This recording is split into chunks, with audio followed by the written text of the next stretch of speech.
Hey guys, and welcome to another installment of Harrison's videos. Thank you so much for watching.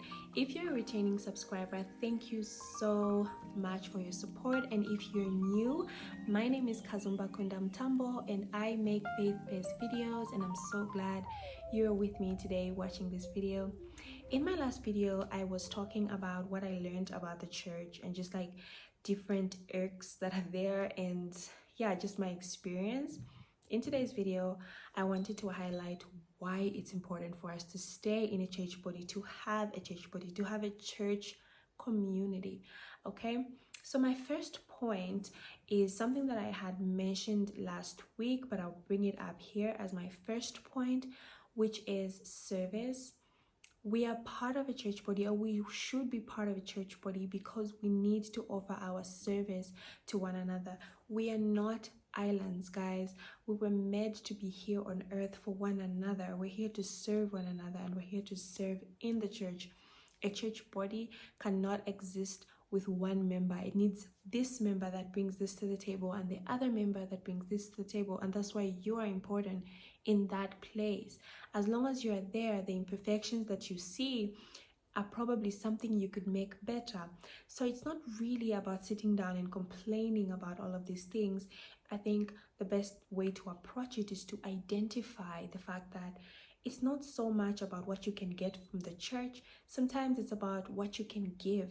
What gifts do you have? What do you bring to the table? What service can you give to make things better in the church, so that we can build one another up? And at the end of the day, we'll be able to be accountable to God when He asks us what we did with what He gave us. How did you use your gifts? How did you serve the saints? How did you come through for people, or just go out of your way for other people? I'm not saying break your back. I always say this, don't break your back, but do your part. Definitely do your part. And sometimes it might involve breaking your back, but just make sure you're doing your part. Just do your part. Don't neglect church because of nitty-gritty things like all the drama we talked about in my last video.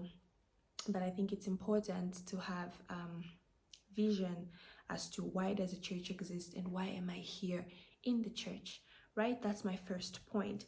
My second point is, how else will you be sharpened? Obvious, right? Like, guys, if you belong to a church body, obviously it means that you are surrounded by godly counsel. So how else will you be sharpened? How else will you grow apart from being part of a godly environment where you are learning from people? Of course, there are people in the church that are not all good, and they're all growing and learning, and emphasis on that. Everybody in the church is on their own journey, even the leaders, even the pastors, even the ministers, even the younger generation. Everybody has got their own journey they are going through, and God is taking them through. But best believe that most of the people in that church are able to help you out, because probably they know how to navigate your way through life in a certain stage. They might be lacking in this, but they're really great at something else. Maybe they're still working on unforgiveness, but they're really good at how to serve God, or how the right way to pray, or the right way to fast, and all those amazing topics that are there in the church.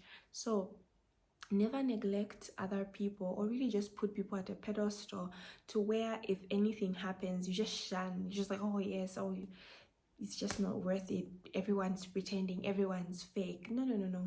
People are not fake. People have real struggles and real issues, but God still calls them.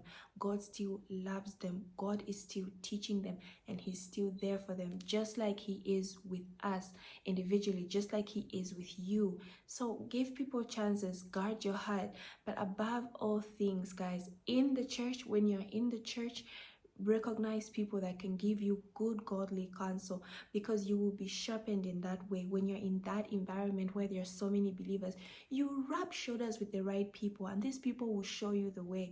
You might be a young person that's navigating your way through dating, or navigating your way through getting married to the right person, or finding the right career, or getting into your purpose, or navigating all these things. Or even as an older person, whatever stage you might be in, there's someone in that place that has the wisdom, godly wisdom to get you out of that place. So you need to be in that environment, because if we say, okay, because church is not perfect, I'm going to decide to be in the world and do whatever I want. I mentioned in my previous videos that the world is trying to educate anybody and anything it can. When you turn on the TV, there's a narrative that's being explained to you and fed to you.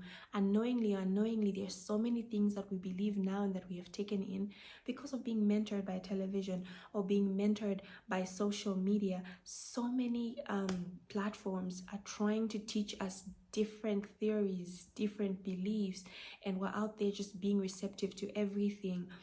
Let's be intentional about being receptive from godly counsel, and the best place you can find this is in a church body.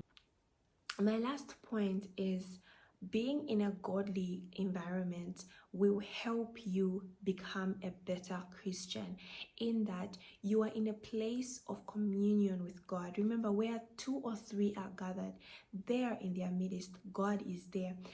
Think about this. Why is it that God created the world full of people with different abilities and different thought patterns, different perceptions? We need each other in this world. Even people who are born alone, somehow they have like lots of friends.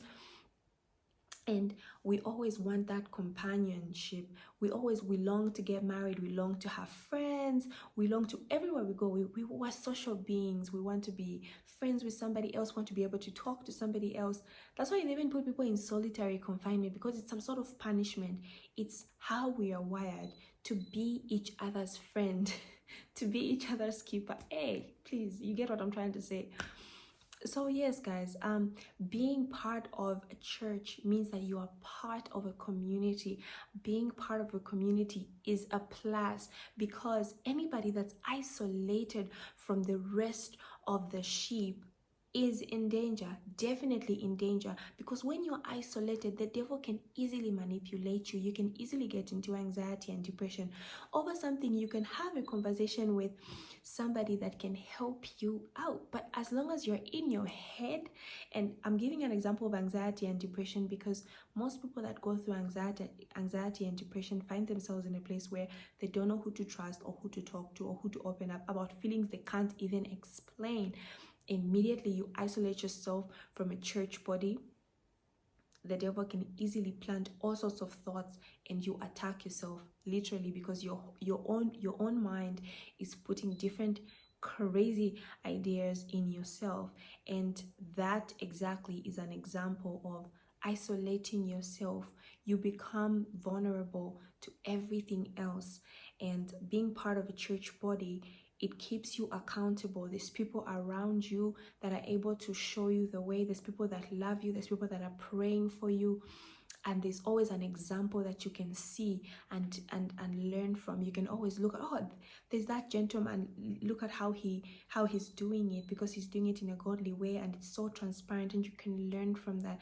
But as long as we take ourselves away from such an environment, it's easy for us to fall prey, because remember, the Bible says that the devil moves around like a lion, seeking who he may devour. Because hello, he's not going to rest until he takes down people with him. But why give him the chance when you can stay with the pack to stay strong? Oh gosh, I hope that analogy worked. Yeah, I hope so. Anyways, guys, that was my video for today. I hope you're blessed by it and you learned something.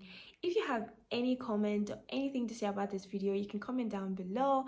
And if you have any more topics around this particular one you'd like me to share or expound on, please let me know. Otherwise, I will be moving on to another topic. Thank you so much for watching this video, guys, and see you in my next video. Bye.